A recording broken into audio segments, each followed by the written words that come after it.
What's up, guys? Nolan here, and the word of the day today is communication, as we get some fast-moving changes based off of the in-game survey system. That was a new one popped up yesterday, and a new website that works essentially like Reddit, but you log in through Discord and is monitored by BSG, where you can get the latest information on really anything. You can also support changes to the game as well as get your own ideas out there. Let's talk about it. First things first, BSG pushed a new survey in-game yesterday. Maybe you heard, maybe you didn't, maybe you took part in it, maybe not. It was only up for a few hours before they took the numbers and turned it into some changes. The effects of that were scav players will no longer spawn in the first 17 minutes of a raid on all locations except factory, reserve, and the under level 20 ground zero. So no more early annoying scavs, player scavs, early in raids, at least not on factory, reserve, or the under level 20 ground zero, if you were somebody that struggled with that. The higher your scav karma, the better your scav gear as well. Yes, that was a thing before, but apparently they turned it up a bit. Let me know what you guys are getting on your scavs. If you got something particularly spicy, be sure to put it in the Discord or post on Twitter. I'll share my favorites. If you're struggling with scav karma and want to take advantage of this buff, then be sure to do what you can in improving your relationship with Fence. Remember, there's scav tasks, surviving scav raids, killing PMCs as a scav. Alternatively, there's taking the co-op exits as well as taking the car exits as a PMC a few times on each location. All of that will boost your rep with Fence, aka your scav karma, especially if you get some scav tasks done in between taking the vehicle exits with your PMC.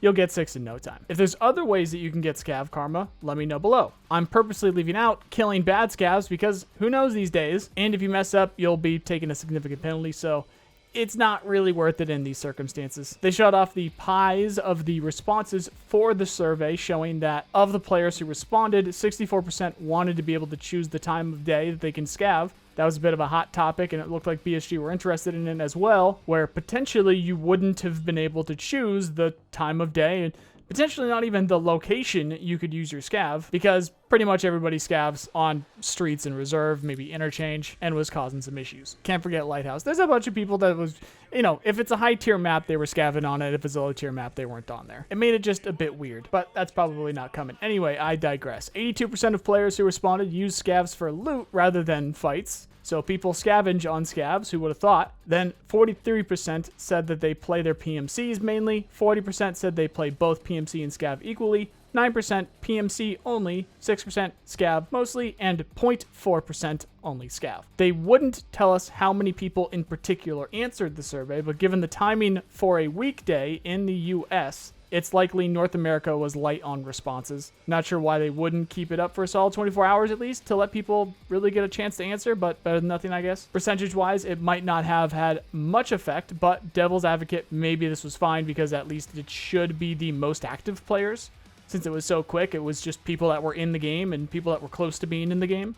Just don't know if that's the right target for that at this point in the wipe and that time of day. Let me know what you guys think. On that note, do you care about the state of scavs otherwise? Do you think people neglect scav karma and Fence? Maybe this change will help, maybe not. However, you end up feeling there's a new system of communication with BSG through tarkov.community. It works a lot like Reddit, except it's just Tarkov, and you only need Discord to sign in. And we should all know what we're looking at here. It's pretty simple to understand, but in case you don't, you post what you're thinking. If other people agree, it goes to the top. If other people don't agree, it doesn't really get seen, unless you filter to see the most recent ones or the ones that people aren't interested in. There's actually big, obvious tags that will pop up on topics when they're planned or work in progress, as well as, for example, getting Sherman's jacket or the FAMAS or G3 coming to the game.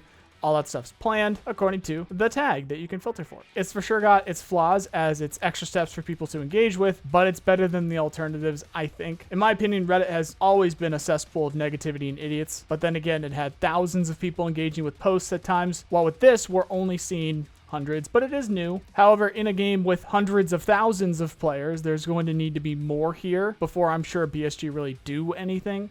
At least this is a clearer path to getting the ideas out there to wider channels. Maybe they'll put these top posts in the surveys in the future. We'll have to wait and see. Here's the most interesting that I've found so far, apart from the FAMAS and the G3 coming and Sherman's jacket. BSG are aware of the inability to change emails on accounts and are working on changing that. As far as I know, that is a security related thing. But I've seen dozens of people complain over the years that they can't get access to their Tarkov accounts due to email issues. Let me know if that's you below, and let me know if something changes with that. That's a pretty big one.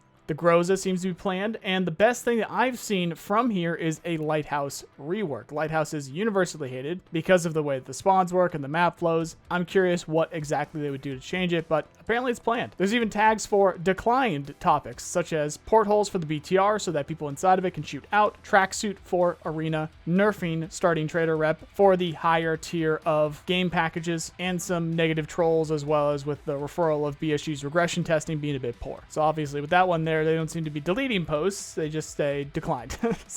That's the thing. You can filter through whatever you want, and it's great to see BSG and Nikita himself push stuff like this.